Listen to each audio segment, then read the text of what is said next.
bouge pas. Le mutisme, moi, du board marseillais, il m'inquiète un peu. On a l'impression qu'ils sont pris au dépourvu tout le temps et que encore une fois, Marseille va vivre un mercato compliqué, faire traîner un dossier comme l'année dernière, que ce soit Boubacar ou n'importe quoi, faire traîner un dossier et, Ça, Thomas, c'est la meilleure des hypothèses. Et là, je vais faire partie de ceux qui vont commencer peut-être un peu à montrer les crocs envers cette direction, mais ça, c'est la meilleure des hypothèses. Le côté naïf, le côté ah ben, ils n'y arrivent pas, c'est dommage, c'est dur.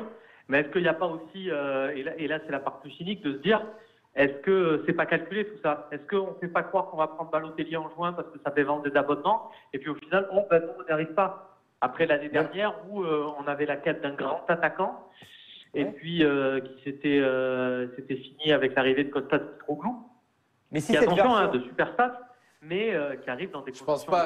Je pense pas qu'ils iraient jusque-là. Mais si cette version, elle est approuvée, le fait de faire croire, mais c'est terrible de jouer avec...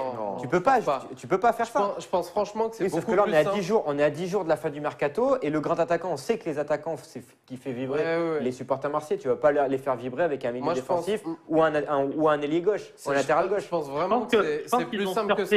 C'est plus de l'amateurisme qu'autre chose. Non, ils ont surfé sur une tendance et au final, attention, ne pas faire Balotelli aujourd'hui, c'est ça le problème.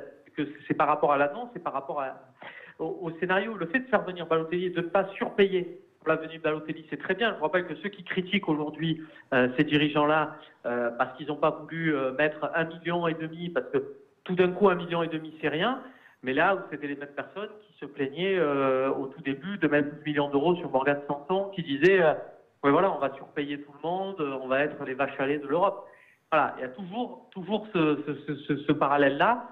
Et c'est juste, en fait, le problème, c'est que c'est annoncé un peu n'importe comment.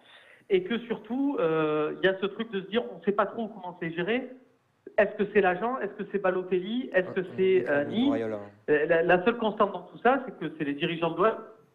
De par leur mutisme, c'est pas un souci parce que j'ai l'impression qu'au contraire, ils ont bien fait de ne pas trop parler au final, parce que là, ça se retournerait contre eux, et même là maintenant. C'est-à-dire que là, peu importe leur explication, personne ne leur donnerait crédit.